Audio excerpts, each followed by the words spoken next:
हवा में उड़ जाएगी कांग्रेस, बीजेपी भी तरस जाएगी अब की बार। राजस्थान में बस एक पुकार, हनुमान बेनीवाल की आएगी सरकार। बजरंग बली के सच्चे भक्त, नाम है हनुमान। हनुमान जी का दर होगा हनुमान जी की साधना के साथ। राजस्थान की सियासत के हनुमान भरेंगे हुंकार। तेजा जी के आशीर्वाद से मिलेगा जीत का तेज, तो घबरा जाएंगे दुश्मन। बीजेपी कांग्रेस का खेल बिगाड़ेंगे हनुमान बेनीवाल, कर दिया बड़ा ऐलान। राजस्थान में वसुंधरा को चिंता है बीजेपी उन्हें सीएम उम्मीदवार बनाएगी या नहीं। अशोक गहलोत साहब को चिंता है कि अब की बार जनता लटका तो नहीं देगी। बीजेपी सोच रही है कि कैसे भी सत्ता पालो, कांग्रेस सोच रही है बस सत्ता दोबारा हथिया लो। कोई ये चिंता नहीं कर रहा कि लाठी खाने वाले युवाओं के हाथों में रोजगार दे दें। कोई ये चिंता नहीं कर रहा कि राजस्थान की भर्ती परीक्षाओं के प्रश्न पत्र लीक होने से कैसे रोकें, जो कई छात्रों की जिंदगी खराब कर रहा है। अस्पताल में दम तोड़ते बच्चों की चिंता नहीं है किसी को। कोटा में सुसाइड करने वाले बच्चों की भी चिंता नहीं है। दिवालिया हो रहे किसानों के आंसू पोंछने वाला भी कोई नहीं, लेकिन सबको सिर्फ कुर्सी चाहिए। इसलिए अब की बार एक ही संकल्प, सिर्फ आरएलपी है विकल्प। हनुमान जी की भूमि सालासर की मिट्टी से माथे पर तिलक लगाकर, व्यवस्था परिवर्तन की सौगंध खाकर राजस्थान में परिवर्तन की हुंकार भरने जा रहे हैं हनुमान बेनीवाल।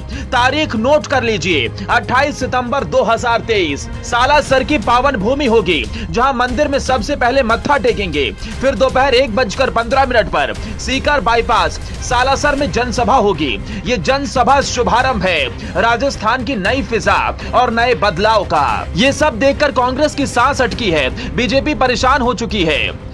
एक अकेला कितने दिग्गजों की नींद उड़ा चुका है। सारे तुर्रम खां पानी मांग रहे हैं, मन ही मन सोच रहे हैं कोई तो हनुमान बेनीवाल को रोक लो। अभी तक कांग्रेस और बीजेपी मिलकर राजस्थान के 8 करोड़ लोगों की भावनाओं के साथ खेलती रही। राजस्थान में यही दोनों पार्टियां बारी बारी से सत्ता की अदला बदली करती हैं।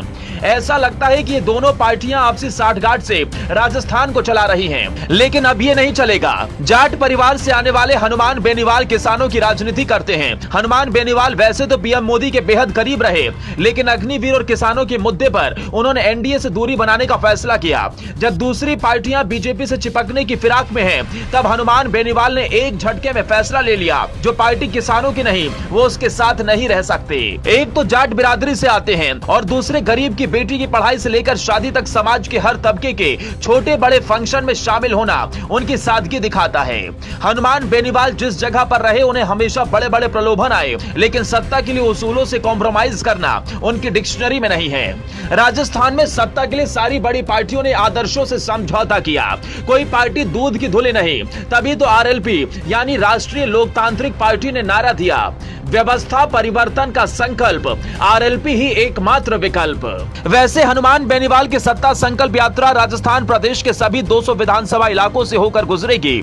इस दौरान जनता को बीजेपी और कांग्रेस सरकारों की हकीकत बताई जाएगी। जब पीएम मोदी को लगने लगता है कि राजस्थान में मामला फंस गया है, तो संकट मोचक हनुमान बेनीवाल याद आते हैं।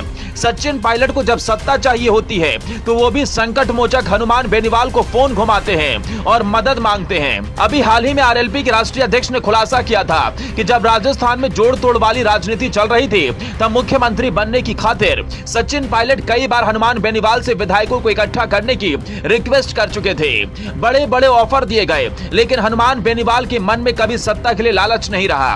वो खरी खरी बोलते हैं, सच बोलते हैं, आम आदमी के लिए बोलते हैं, राजस्थान के लिए बोलते हैं, भले ही इसकी कीमत क्यों ना चुकानी पड़े। अगर उसूलों से समझौता ही करना होता तो आज केंद्र में मंत्री की कुर्सी पर बैठे होते। लेकिन रामधारी सिंह दिनकर ने ठीक ही कहा है, जब कभी अहम पर नियति चोट देती है, कुछ चीज अहम से बड़ी जन्म लेती है। राजस्थान के अहम पर चोट करने वालों, अब सावधान हो जाओ, क्योंकि राजस्थान का बेटा आ रहा है।